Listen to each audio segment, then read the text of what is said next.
Assalamualaikum warahmatullahi wabarakatuh. Kami dari kelompok 5 akan menyajikan materi mengenai modul perkembangan PKN tematis di kelas rendah. Kelompok kami sendiri beranggotakan 4 anggota, yaitu Cynthia, Nurul Aini Zarna Ujia, Siti Nurkolibah, dan Widya Suti. Di sini kami akan menjelaskan mengenai subbahasan yang berkenaan dengan judul materi, yaitu modul perkembangan PKN tematis di kelas rendah. Yang pertama adalah siswa sekolah dasar kelas rendah, yang kedua pembelajaran PKN di SD, yang ketiga pembelajaran tematik, dan yang keempat hakikat modul pembelajaran. Materi yang pertama yaitu mengenai siswa sekolah dasar kelas rendah. Usia peserta didik kelas rendah adalah masa peralihan dari masa kanak-kanak. Usia peserta didik kelas rendah yaitu kisaran 6-9 tahun atau kelas 1 sampai kelas 3 SD. Pada masa ini, sebagian besar peserta didik masih belum bisa terbiasa dengan gaya belajar pendidikan formal. Oleh karena itu, sistem pembelajaran pada kelas 1 sampai kelas 3 menggunakan tema. Pada pembelajaran yang berbasis tema, peserta didik diajak belajar sambil bermain. Materi pembelajarannya juga masih berkaitan dengan kehidupan keseharian peserta didik. Di dalamnya terdapat pembiasaan kebiasaan baik, penanaman karakter, dan pengenalan lingkungan sekitar peserta didik. Pembahasan selanjutnya yaitu mengenai sifat peserta didik kelas rendah. Ada beberapa sifat peserta didik kelas rendah, yaitu diantaranya yang pertama, adanya kolerasi positif yang tinggi antara keadaan kesehatan pertumbuhan jasmani dan prestasi sekolah. Yang kedua, adanya sikap yang cenderung untuk mematuhi peraturan-peraturan permainan yang tradisional. Yang ketiga, ada kecenderungan memuji sendiri. Yang keempat, suka membanding-bandingkan dirinya dengan anak lain. Kalau hal itu dirasa menguntungkan untuk meremehkan anak lain. Yang kelima, kalau tidak dapat menyelesaikan suatu soal, maka soal itu dianggap tidak penting. Dan yang terakhir, peserta didik kelas rendah belum bisa mengembangkan pengetahuan kognitifnya secara penuh. Jadi, usia peserta didik kelas rendah masih cenderung polos.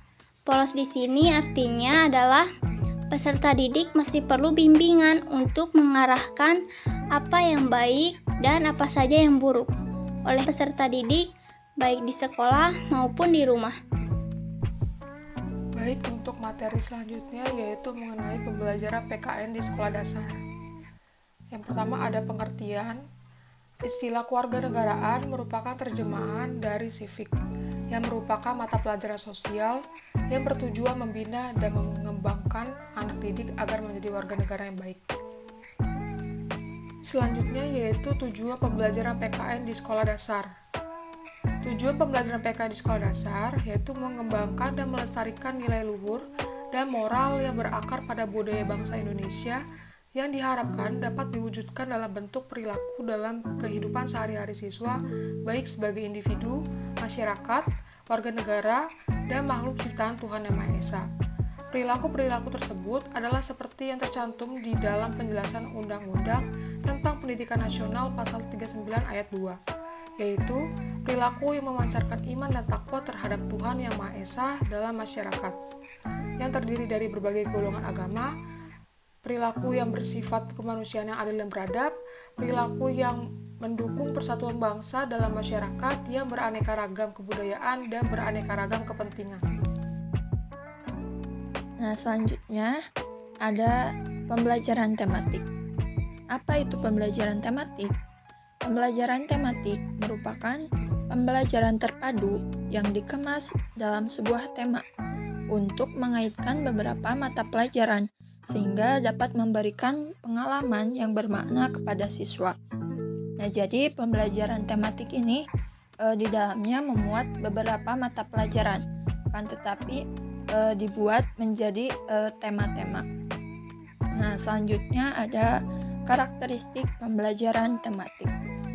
Karakteristik pembelajaran tematik yang pertama adalah pembelajaran tematik berpusat pada siswa. Kemudian yang kedua, pembelajaran tematik mampu memberikan pengalaman langsung kepada siswa. Nah, kenapa? Karena pada pembelajarannya ini materi yang disampaikan disesuaikan dengan pengalaman siswa atau kontekstual. Yang ketiga, pemisahan antar mata pelajaran tidak begitu jelas. Kemudian yang keempat, bersifat luas atau fleksibel, di mana guru ini dapat mengaitkan bahan ajar suatu mata pelajaran dengan mata pelajaran lainnya. Kemudian, memakai prinsip belajar sambil bermain dan menyenangkan. Yang terakhir, hasilnya berkembang sesuai minat dan bakat siswa. Nah, selanjutnya terdapat langkah-langkah pembelajaran tematik. Langkah-langkah pembelajaran tematik terdapat 3 tahap. Yang pertama ada tahap perencanaan, yang kedua ada tahap pelaksanaan, dan yang ketiga ada tahap penilaian atau evaluasi. Yang pertama, tahap perencanaan.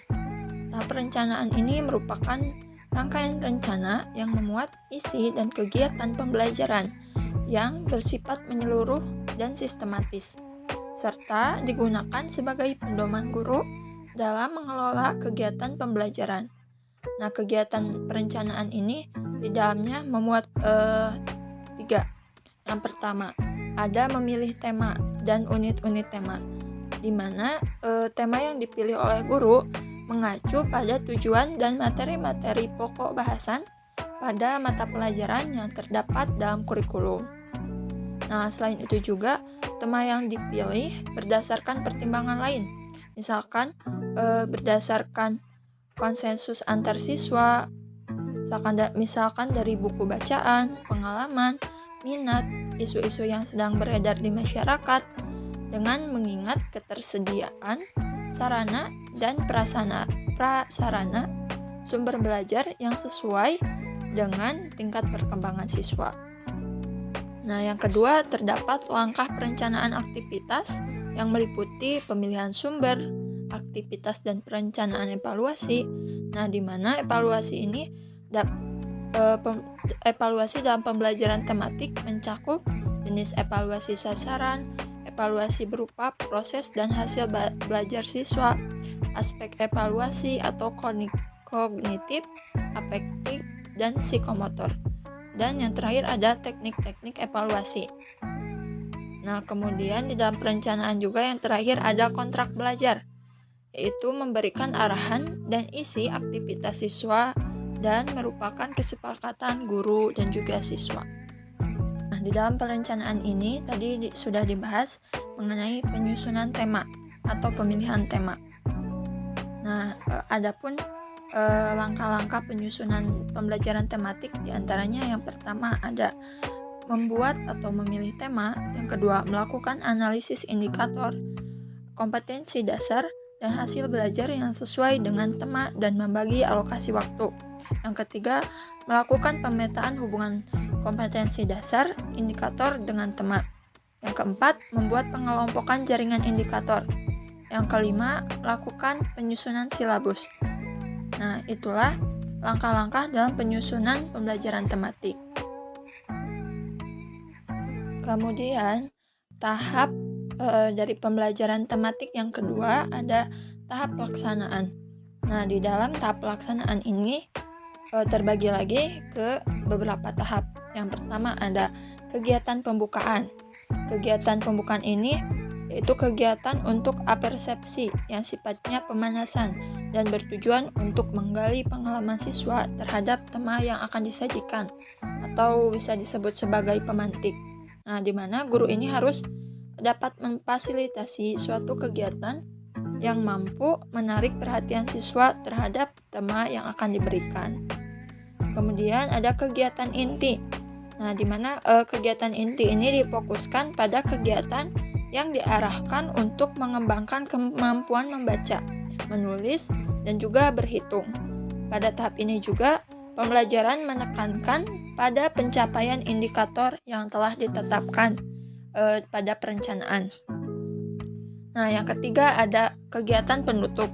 Nah, di mana di dalam penutup ini mengungkapkan hasil pembelajaran, yaitu dengan cara menanyakan kembali materi yang telah disampaikan. Selain itu juga, guru menyimpulkan hasil pembelajaran dengan mengedepankan pesan-pesan moral yang terdapat pada setiap materi pembelajaran. Nah, ada tahap yang terakhir, yaitu tahap penilaian atau evaluasi. Tahap penilaian ini merupakan suatu usaha untuk mendapatkan berbagai informasi secara berkala, berkesinambungan, dan menyeluruh tentang proses dan hasil dari pertumbuhan dan juga perkembangan yang telah dicapai, baik dalam proses pembelajaran maupun dalam hasil pembelajaran. Nah, oleh karena itu, dilakukanlah dua hal, yaitu yang pertama ada penilaian terhadap proses kegiatan dan penilaian hasil kegiatan. Penilaian saat proses kegiatan ini disebut juga dengan penilaian formatif, dan penilaian hasil kegiatan atau penilaian di satu waktu ini disebut dengan penilaian sumatif. Nah, dengan dilakukannya penilaian, maka diharapkan guru dapat mengetahui pencapaian indikator yang telah dicapai, kemudian memperoleh feedback atau umpan balik, sehingga dapat mengetahui hambatan atau efektivitas siswa. Yang ketiga ada memperoleh gambaran yang jelas mengenai perkembangan pengetahuan, keterampilan, dan juga sikap siswa. Dan yang terakhir ada menjadi acuan dalam menentukan rencana tindak lanjut atau remedial, pengayaan, dan juga pemantapan. Baik, materi selanjutnya ialah hakikat modul pembelajaran. Yang pertama, definisi modul menurut Lini Santika tahun 2019, di mana modul merupakan bahan ajar yang terdiri atas rangkaian kegiatan belajar yang disusun secara sistematis yang disesuaikan dengan kebutuhan siswa agar dapat belajar secara mandiri dan dapat membantu tercapainya tujuan-tujuan pembelajaran. Baik, selanjutnya ialah aspek yang harus diperhatikan dalam mengembangkan modul pembelajaran menurut Prastowo dalam Santika tahun 2019. Di antaranya, yang pertama, membantu pembaca untuk menemukan cara mempelajari modul. Yang kedua, menjelaskan hal-hal yang perlu pembaca siapkan sebelum mempelajari modul. Yang ketiga, menjelaskan hal-hal yang diharapkan dari pembaca setelah selesai mempelajari modul. Yang keempat, memberi pengantar tentang cara pembaca menggunakan atau mempelajari modul, yaitu berapa lama waktu yang dibutuhkan dalam memahami dan mempelajari bagian tertentu. Kemudian yang kelima, menyajikan materi sejelas mungkin sehingga pembaca dapat mengaitkan materi yang dipelajari dari modul dengan pengetahuan yang sudah diketahui sebelumnya. Kemudian yang keenam yaitu memberikan dukungan kepada pembaca agar berani mencoba segala langkah yang dibutuhkan untuk memahami materi dalam modul. Ketujuh, melibatkan pembaca dalam latihan serta kegiatan yang akan membuat pembaca dapat berinteraksi dengan materi yang sedang dipelajari. Selanjutnya yaitu memberikan umpan balik pada latihan dan kegiatan yang dilakukan pembaca. Dan yang terakhir yaitu membantu pembaca untuk meringkas apa yang sudah dipelajari dalam modul. Materi selanjutnya ialah mengenai karakteristik pengembangan modul, yang terdapat 5 karakteristik. Di antaranya, yang pertama, self-instruction, di mana seseorang belajar secara mandiri dan tidak bergantung pada pihak lain, dan di dalamnya harus memuat, yang pertama, tujuan pembelajaran yang jelas dan dapat menggambarkan pencapaian standar kompetensi dan kompetensi dasar. Yang kedua, materi pembelajaran yang dikemas dalam unit-unit kegiatan yang spesifik sehingga dapat mudah dipelajari. Selanjutnya, memuat contoh dan ilustrasi yang mendukung penjelasan materi pembelajaran. Kemudian, memuat soal-soal latihan, tugas, dan sebagainya untuk mengukur pemahaman siswa. Selanjutnya, memuat penggunaan bahasa yang sederhana dan kumulatif, memuat rangkuman materi pembelajaran dan instrumen penilaian. Kemudian memuat umpan balik atas penilaian siswa sehingga siswa mengetahui sampai mana penguasaan materinya. Dan yang terakhir yaitu memuat informasi tentang sumber atau rujukan atau referensi yang mendukung. Yang kedua ialah karakteristik self-content, di mana semua materi yang dibutuhkan termuat dalam modul. Tujuannya agar siswa dapat mempelajari materi pembelajaran secara tuntas karena materinya dikemas dalam satu kesatuan yang utuh. Jika dilakukan pemisahan materi dari satu standar kompetensi atau kompetensi dasar, maka harus dilakukan dengan hati-hati dan memperhatikan keluasan standar kompetensi atau kompetensi dasar yang harus dikuasai siswa. Karakteristik yang ketiga ialah berdiri sendiri atau stand alone. Berarti modul tidak bergantung pada bahan ajar atau media lain dan tidak harus digunakan bersama-sama dengan bahan ajar lain. Dalam mempelajari dan mengerjakan tugasnya, siswa tidak lagi memerlukan bahan ajar lain. Jika masih menggunakan bahan ajar lain selain modul yang digunakan, maka bahan ajar tersebut tidak bisa dikatakan modul karena tidak dapat berdiri sendiri. Kemudian karakteristik yang keempat yaitu adaptif, di mana modul harus memiliki daya adaptif tinggi terhadap perkembangan ilmu dan teknologi. Dengan kata lain, modul harus dapat menyesuaikan dengan perkembangan ilmu dan teknologi.